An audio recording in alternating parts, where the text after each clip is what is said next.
Okay, here we go, ladies and gentlemen. For the very first time, I would wager in all of your living memories, I now am proud to present to you the life and times of Ernest Miller Hemingway in approximately 3.5 minutes. Go! Born in Chicago in 1899, son of a physician and a musician, reasonably uneventful childhood, decided to study journalism.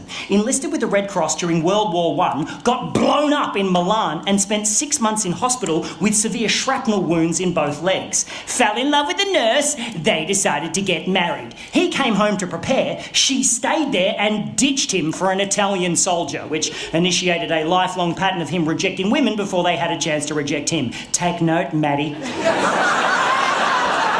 Got a job as a foreign correspondent, fell in love with his roommate's sister, married her and moved to Paris. They hung out with Gertrude Stein, they kicked it with Pablo Picasso. He started writing in earnest, no pun intended, moved to Toronto, had a kid, moved back to Paris, published a couple of books, cheated on his wife, got divorced, married the other woman, converted to Catholicism, cut his head open after pulling on a cord thinking he was flushing a toilet and instead ripped a skylight from the roof and smashed it onto his face. Moved to Kansas City, had another kid, his dad committed suicide, he shot a lot of bears for some reason. Had a car accident, had another kid, went to Africa to kill some wild animals and got dysentery, karma.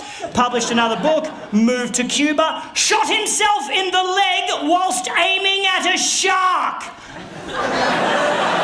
Cheated on his wife, got divorced, married the other woman, published For Whom the Bell Tolls, sold 500,000 copies in a couple of months and got nominated for a Pulitzer Prize, cheated on his wife, got divorced, married the other woman, became the self-appointed leader of a band of village militia outside of Paris and was subsequently brought up on charges for contravening the Geneva Convention and got away with it like a fucking champion.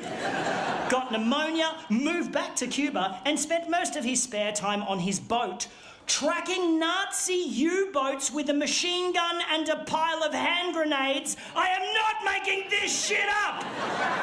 Had a few more car accidents, 3 more concussions, got clawed while playing with a lion.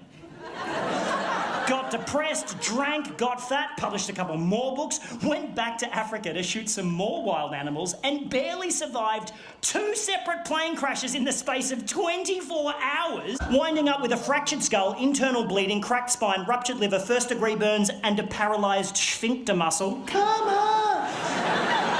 Won a Nobel Prize, had a file opened on him by J. Edgar Hoover, left a bunch of shit in a safe in Cuba and moved to Idaho, paranoid that the feds were following him, which they were because he spent most of the 1940s working for the KGB.